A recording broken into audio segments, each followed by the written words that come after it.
എല്ലാവർക്കും നമസ്കാരം. കുട്ടികൾക്കൊരു ചങ്ങാതിയിലേക്ക് സ്വാഗതം. അഷ്ടമിരോഹിണിയാണ് അടുത്ത ദിവസം.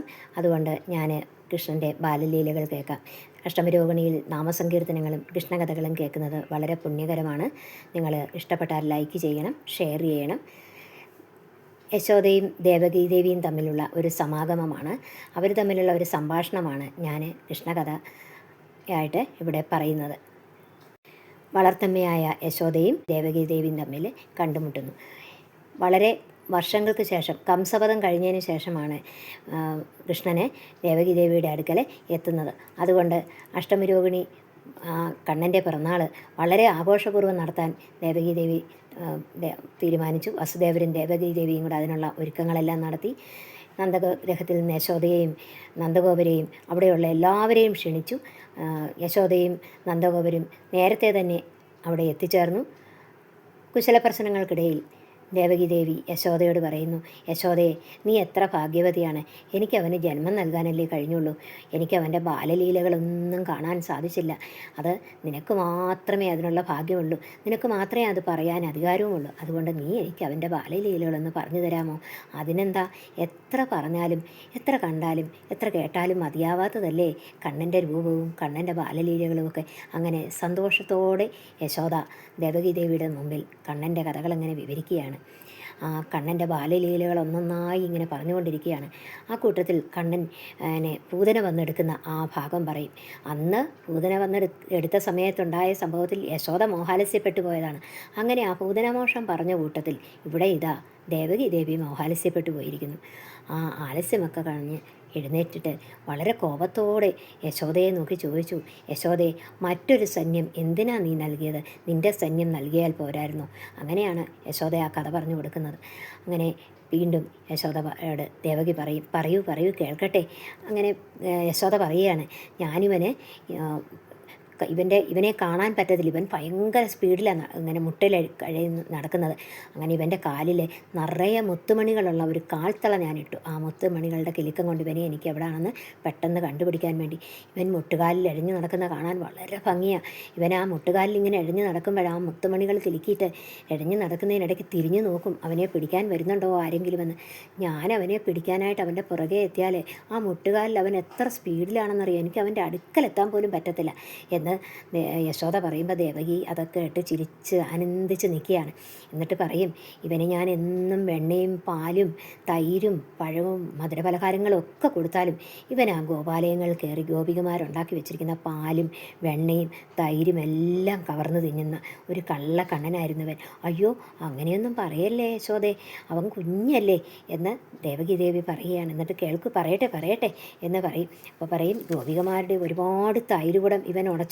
അവിടെ ചെന്ന് ആ വെണ്ണയും തൈരും ഒക്കെ കവർന്നതും പോരാ, അവരുടെ തൈരുകുടവും ഉടച്ചു. എത്ര കുടങ്ങളാണെന്നറിയാം ഞാനിവർക്ക് വാങ്ങിക്കൊടുത്തിരിക്കുന്നത്. ഒരു ദിവസം ഒരു ഗോപിക വന്ന് പറഞ്ഞപ്പോൾ ഇവൻ അകത്തിരിക്കുന്നത് ഞാൻ കണ്ടു. ഞാൻ പറഞ്ഞു, ഉണ്ണി ഇവിടെ ഉണ്ടല്ലോ, ദാ ഉണ്ണിയെ വിളിച്ചപ്പോൾ ദാ വന്നിരിക്കുന്നു. എവിടെ? നീ എൻ്റെ കൂടെ വരൂ യശോദേ, ഞാൻ കാണിച്ചു തരാം. ഞാനവനെ അവിടെ പിടിച്ച് കെട്ടിയിട്ടിട്ടുണ്ട് ആ തൂണിൽ.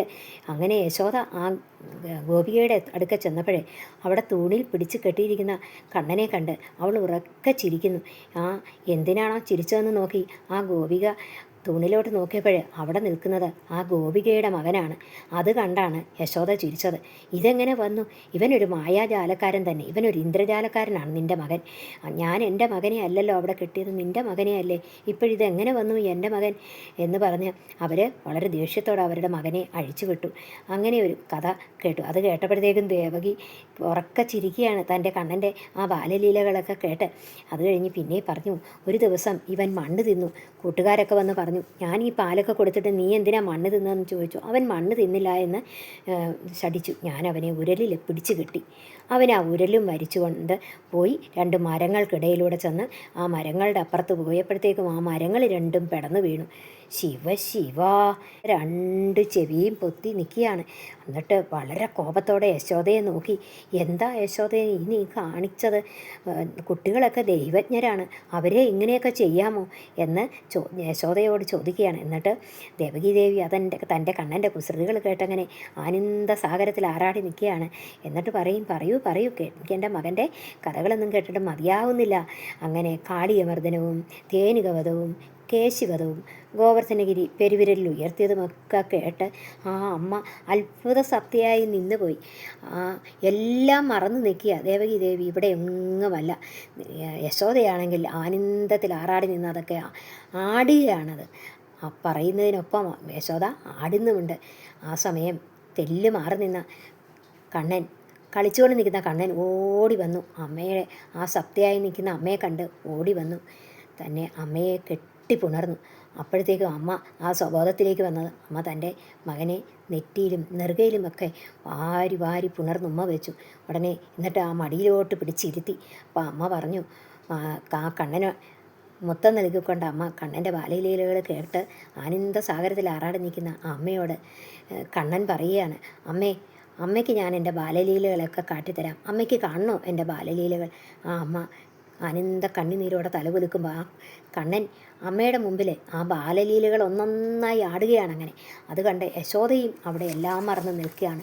ആകാശത്ത് ദേവന്മാരും അപ്സരസുകളും ത്രിമൂർത്തികളും അതാ വന്ന് നിൽക്കുന്നു. അവരെ അപ്സരസുകളൊക്കെ നൃത്തമാടുകയാണ്. കൈകൂപ്പി നിന്ന് ധാരാളം മഹർഷീശ്വരന്മാരും സന്യാസിമാരും എല്ലാം അവിടെ നിൽക്കുന്നു.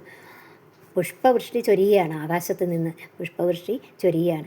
കണ്ണൻ ഒരു നീലരത്നം പോലെ രണ്ടമ്മമാരുടെയും അരികിലായി ആ രണ്ട് കൈകളും ആ രണ്ടമ്മമാരെയും കെട്ടിപ്പിടിച്ച് അവരുടെ കഴുത്തിലൂടെ കെട്ടിപ്പിടിച്ചങ്ങനെ നിൽക്കുകയാണ്. എന്നിട്ടോ പിന്നെ പുല്ലാങ്കുഴലൂതി കള്ള മന്ദസ്മിതം തൂകി അങ്ങനെ നിന്ന് ഒരു നീലരത്നം പോലെ നിൽക്കുകയാണ്.